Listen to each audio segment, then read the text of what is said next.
यूहन्ना का दूसरा खत, पहला बाब। मुझ बुजुर्ग की तरफ से उस बरगुजीदा बीबी और उसके फरजंदों के नाम, जिनसे मैं उस सच्चाई के सबब से सच्ची मोहब्बत रखता हूँ जो हम में कायम रहती है और अब तक हमारे साथ रहेगी। और सिर्फ मैं ही नहीं बल्कि वो सब भी मोहब्बत रखते हैं जो हक से वाकिफ हैं। खुदा बाप और बाप के बेटे यीशु मसीह की तरफ से फजल और रहम और इत्मीनान, सच्चाई और मोहब्बत समेत हमारे शामिल हाल रहेंगे। सच्चाई और मोहब्बत। मैं बहुत खुश हुआ कि मैंने तेरे बाज लड़कों को उस हुक्म के मुताबिक जो हमें बाप की तरफ से मिला था हकीकत में चलते हुए पाया। अब ए बीबी, मैं तुझे कोई नया हुक्म नहीं बल्कि वही जो शुरू से हमारे पास है लिखता और तुझसे मिन्नत करके कहता हूं कि आओ हम एक दूसरे से मोहब्बत रखें। और मोहब्बत ये है कि हम उसके हुक्मों पर चलें।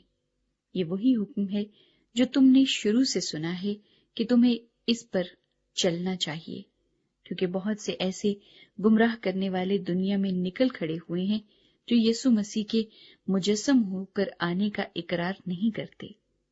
गुमराह करने वाला और मुखालिफ मसीह यही है। अपनी बाबत खबरदार रहो, ताकि जो मेहनत हमने की है वो तुम्हारे सबब से जाया न हो जाए, बल्कि तुमको पूरा अजर मिले। जो कोई आगे बढ़ जाता है और मसीह की तालीम पर कायम नहीं रहता, उसके पास खुदा नहीं। जो उस तालीम पर कायम रहता है उसके पास बाप भी है और बेटा भी।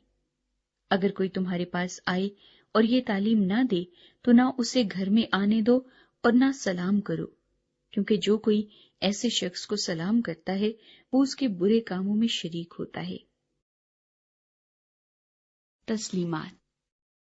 मुझे बहुत सी बातें तुमको लिखना है, मगर कागज और स्याही से लिखना नहीं चाहता, बल्कि तुम्हारे पास आने और रूबरू बातचीत करने की उम्मीद रखता हूं, ताकि तुम्हारी खुशी कामिल हो। तेरी बरगुजीदा बहन के लड़के तुझे सलाम कहते हैं।